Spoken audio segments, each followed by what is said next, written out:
Hi guys, welcome back to my channel. So I know a lot of you guys have been having issues binding your Rift with the transmitter, whether it's the standard DX3 which came with the Axial RYFT or with the upgrade transmitter like the DX5 rugged. So in this video I'm going to show you exactly what you need to do. Hopefully it will help you out. Stay tuned.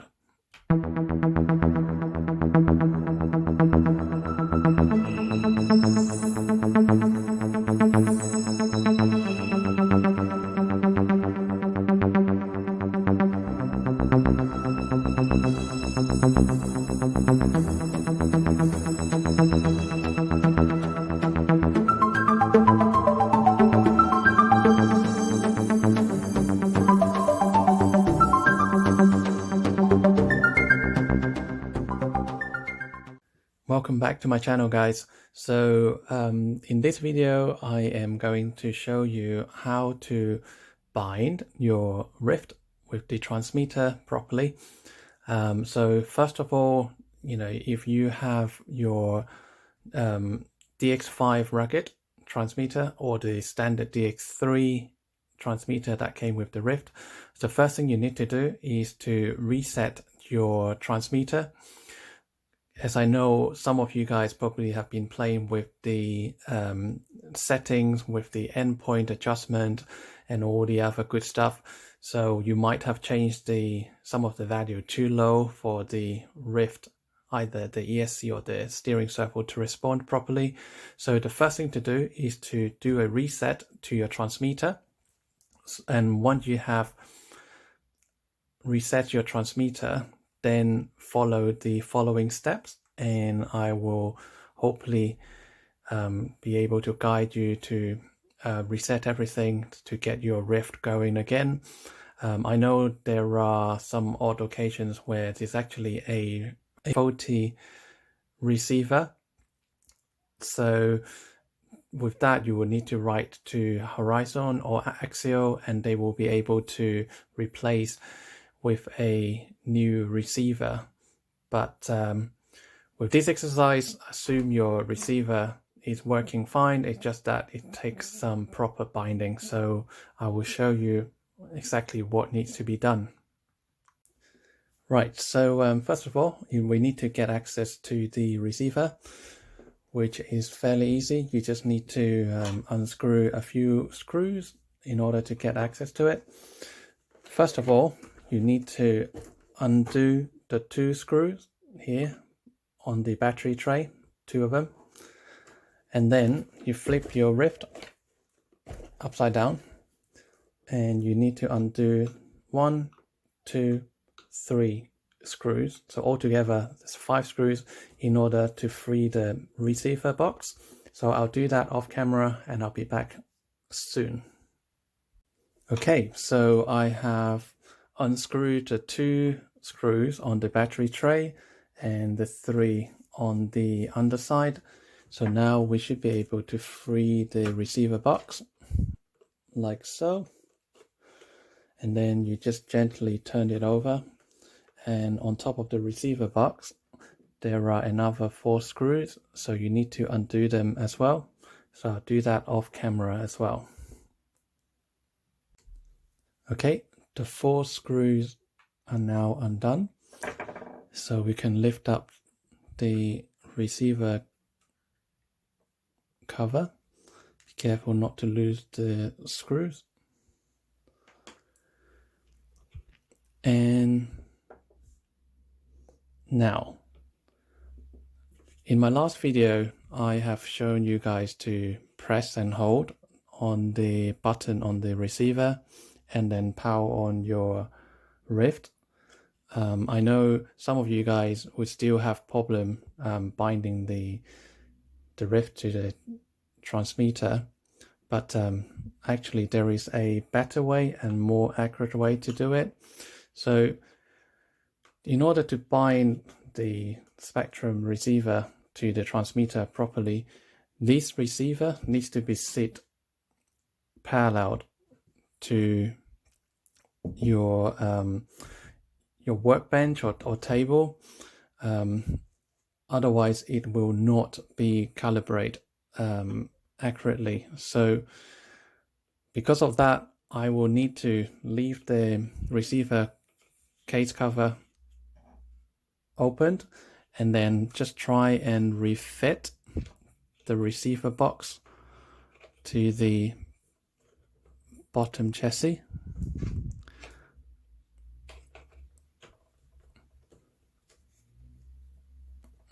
Just need to get everything lined up properly, like that. You just need to line up those 3 holes and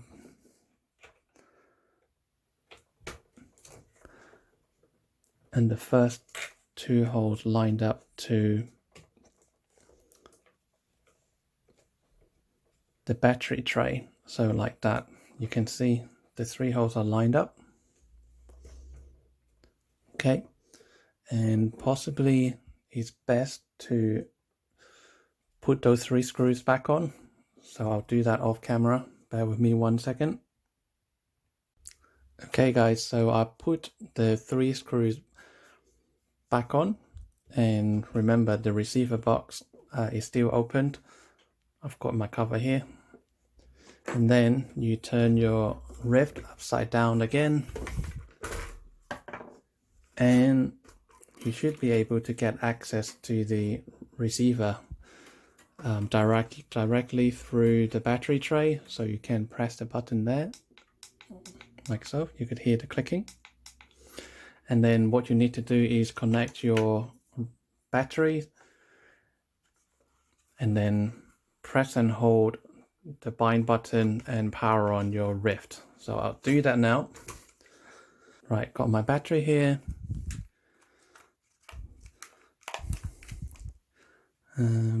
So if I just put that on, okay, and then you need to turn on your transmitter, obviously.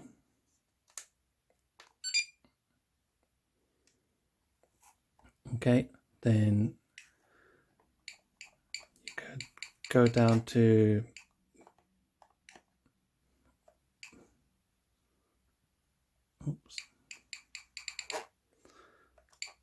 bind, then you click enter, okay, and then now you need to go back to your RYFT, get to the bind button, press and hold, and then power on the RYFT.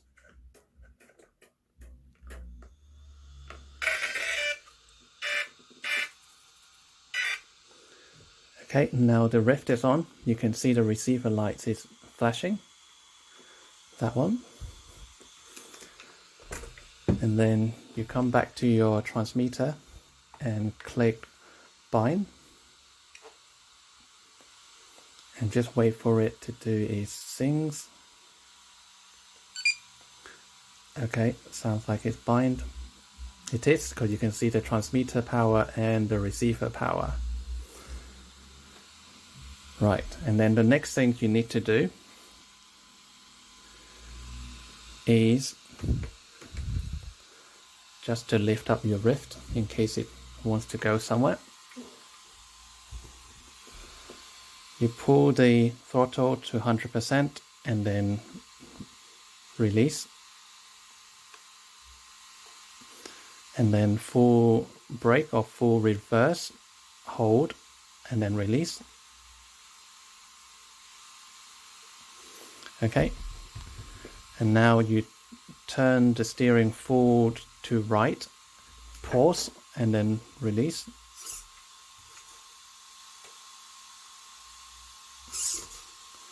And then full left, hold and release.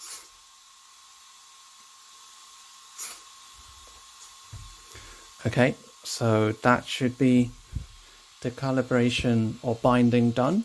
What you need to do is turn off your RYFT, and you also turn off your transmitter.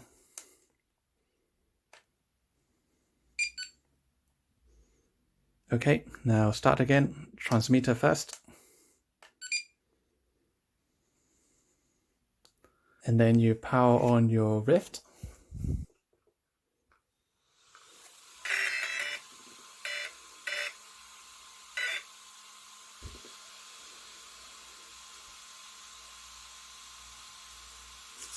Okay, just to check you have got steering. And go forward.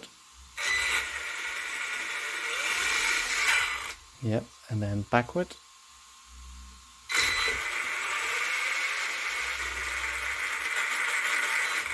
There you go. So you know it is working.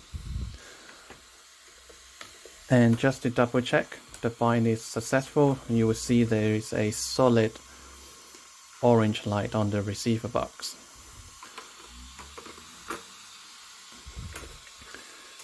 Okay, so another thing I want to show you guys is you don't really need to get the Spectrum smart battery like this one in order to get the telemetry working. You will need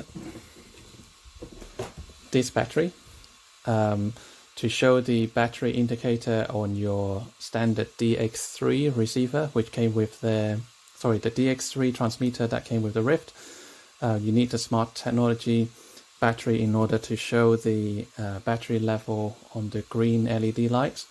Whereas if you are going to use a Spectrum DX5 rugged like this one, then even if you use a standard 2-cell or 3-cell or even 4-cell battery, so just to show you, I'm using a Roaring Top 50C. This is not a smart battery, but because of the DX5 rugged transmitter, I am still able to see the transmitter power level and the receiver power level.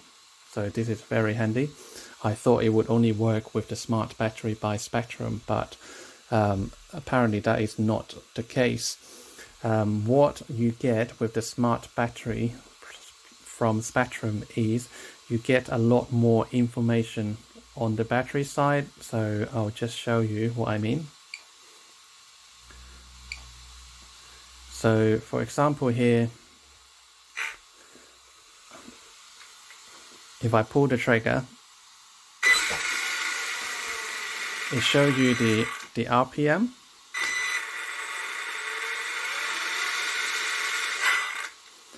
And also you can see the voltage of the battery changes as well. And then battery info.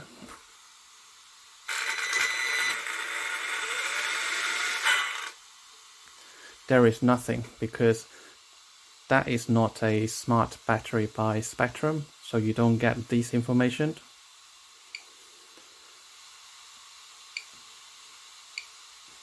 And then in terms of the ESC,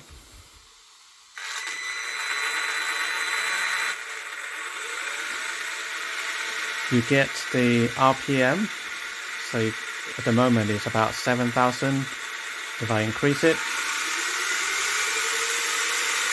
18.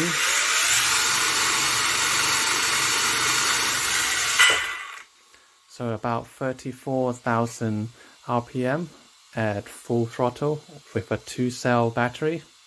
So you get to see all that information even with a non-smart battery, but you just need to have a more advanced transmitter. And then telemetry, again, it shows you the volts and the RPM.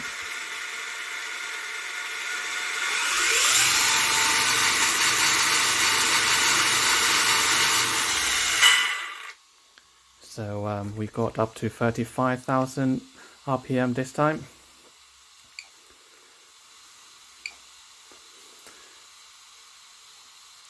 And then you get the G-force figure as well.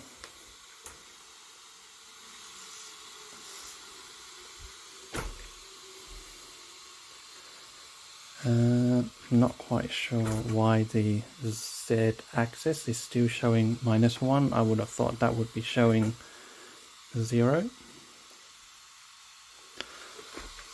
probably need to recalibrate it. Okay, so now let me show you what extra information you will get with a proper Spectrum smart battery.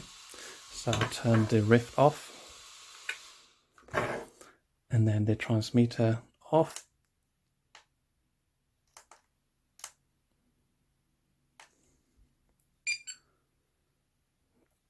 Okay, and then I will connect my smart battery.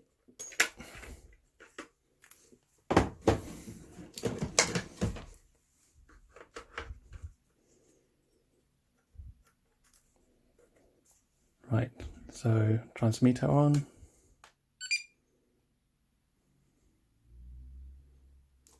And then power on the RYFT.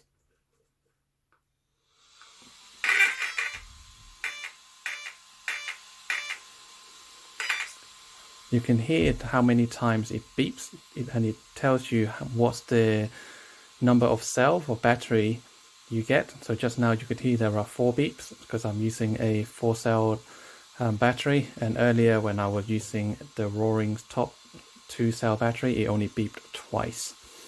So you'll be able to tell what kind of battery you or your friends running just by listening to the startup noise. Okay, so now with the smart battery on, let me show you the extra information that you will get. You click OK.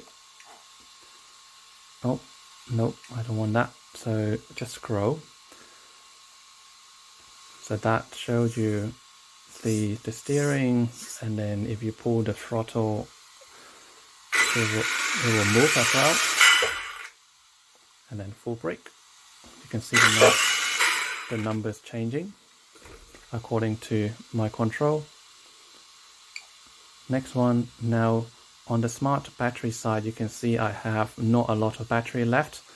This is indicate as a battery is formed. So previously when I was using the 2-cell battery, it doesn't give me that indication. And now you also have the voltage of the battery, and the battery temperature as well is 31 degrees Celsius. RPM is 0, so if I pull the trigger a bit, you will see the RPM will go up. And because I'm running a 4-cell 100C battery, you will see the RPM or maximum RPM will go higher than the last battery as well. So take a look.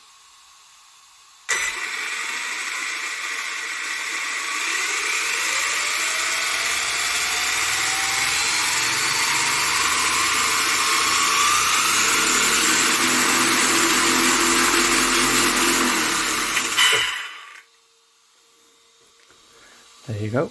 I think it got up to 60,000 plus ref, which is really impressive.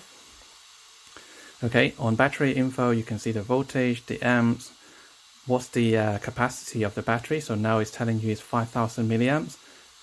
Temperature is over 28 degrees C. And how much battery it has consumed.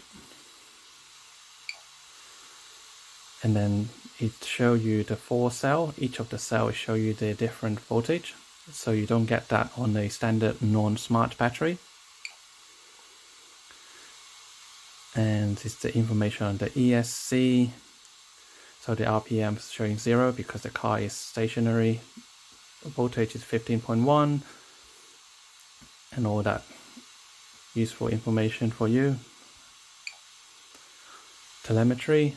15.1 volts, and RPM is 0, and it recorded maximum RPM is 62,356, which is a lot faster than a standard 2-cell battery. And then just more information on the battery pack and the G-force figure.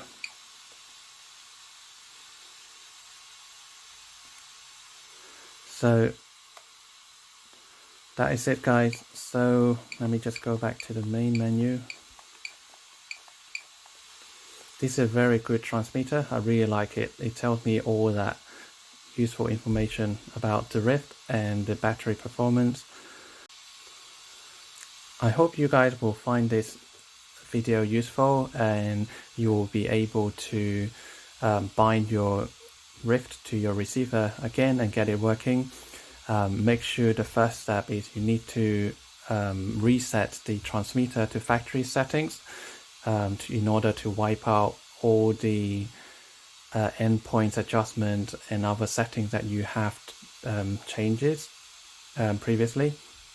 And then if you follow the step that I've shown you earlier, then it should work perfectly. If it still doesn't work, if you still don't have any throttle or brake or steering, then highly likely you will need to write back to Horizon Hobby or Axial and ask them to send you a replacement receiver and see if that is the faulty parts. But after that, you should be able to bind your vehicle again. I hope this will help you resolve any issues you have between your Rift and the transmitter. If not, then we can look into it and try and find another solution to get the vehicle running again. For now, I just have one more thing to show you guys before I call it a day. So let me just turn off my transmitter. Okay, so because the Rift is quite fast, doesn't matter whether you're running a 4S, 3S or 2S battery, and if you're going to hit the trail and you like to go, use it as a rock bouncer, so there will be a lot of vibration as such. So one thing to kind of make things last longer, especially I've heard some of the people, they have reported the differential gear are slowly stripping or wearing out. One of the main things that you need to check when you receive your Axial RYFT is you need to check whether the main axles are actually in phase, because if they are not, then as the motor is spinning, the axle will follow suit and spin, and if they are not in phase, then it will send extra vibration to the differential gear, both front and back. And in order to get them in phase, it's very easy. You just need to line up the Axial logo, so you can see the Axial logo here and there, they're both facing up, and same as the one at the end. I know some of you guys have these two logos not in line. One might be facing that way and one of them might be facing yourself, so you need to change that, and it's very easy. You just need to unbolt the screw here at the end, pull it out, twist it, make them in line, slot it back, put the screw back on, same way for the front. And once you have this two logo lined up, then the shafts are in phase and there will be a lot less vibration going into your rear pumpkin, front pumpkin, as well as the center differential as well. So make sure you check that your axle are in phase. It's very important. And that's about it, guys. I hope you find this information useful and you'll be able to pair your Rift to the transmitter again. All the best of luck, and I shall see you in my next video. Thank you so much for watching. Take care. Bye bye.